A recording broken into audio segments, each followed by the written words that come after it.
I'll just be very brief, as you have already quite summarized the results of the WordPress Freedom Index that we have just released. So indeed, India dropped by 8 points in the index that we just released. There are several reasons to explain this rather low score. One reason has to deal with the several attacks that journalists have to face. I mean physical attacks. India is still one of the deadliest countries for journalists in the world. Of course, you can report it to the very large population of India, but that's something that we take into account in our index. And in 2021, 4 journalists were killed because of their work in India, and the level of impunity for these crimes is very high. So that's a structural problem. We talk a lot about the Modi government tonight. And I think this problem of very strong level of violence against journalists was existing before Modi came to power. If we look at our data 10, 15 years ago, the level of the number of journalists who would be attacked or killed by mobs, by separatist groups or extremists was more or less the same. What has dramatically changed is the fact that now journalists also have to face imprisonment, judicial harassment, and this is something new. This wasn't the case 10 years ago.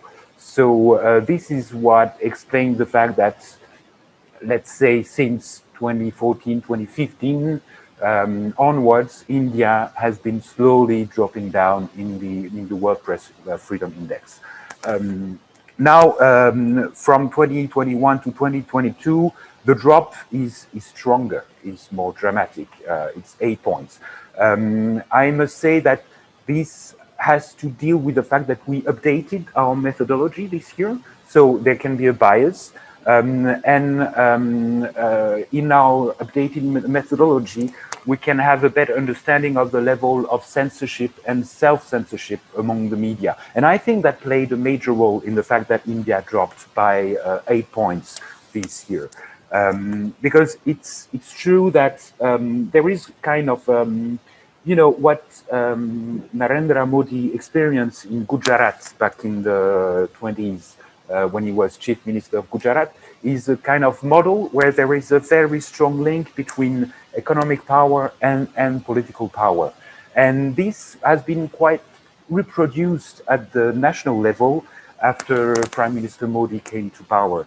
And we have received a lot of testimonies from journalists who were working for mainstream media, who would tell us that there are many subjects that they don't dare to tackle anymore because they know that either their chief editor or the owner of the publication wouldn't agree, and it's safer for the journalist, for the chief editor, not to mention these embarrassing problems.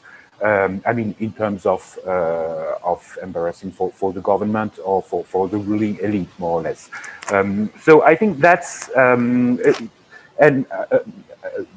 in parallel to this phenomenon, the concentration level in India media is very strong. It's one of the strongest in let's say, in democracy, in voting democracies.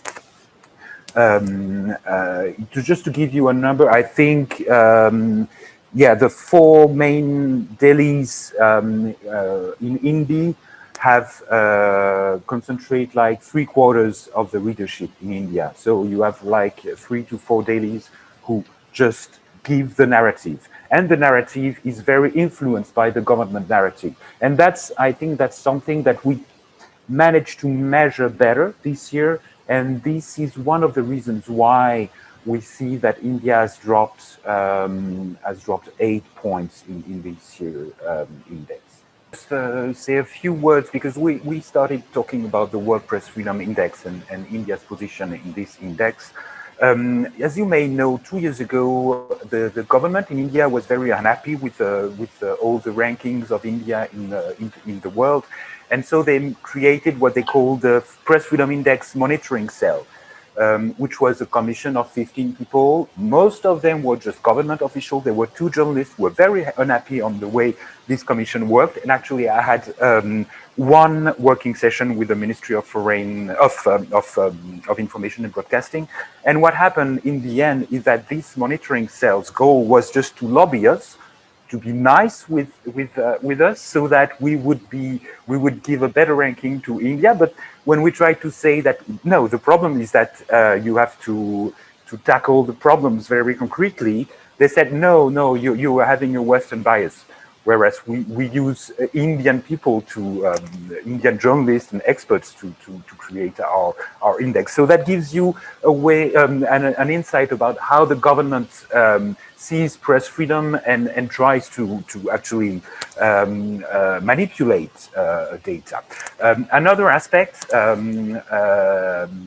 think Salil mentioned the fact that India is not 180th.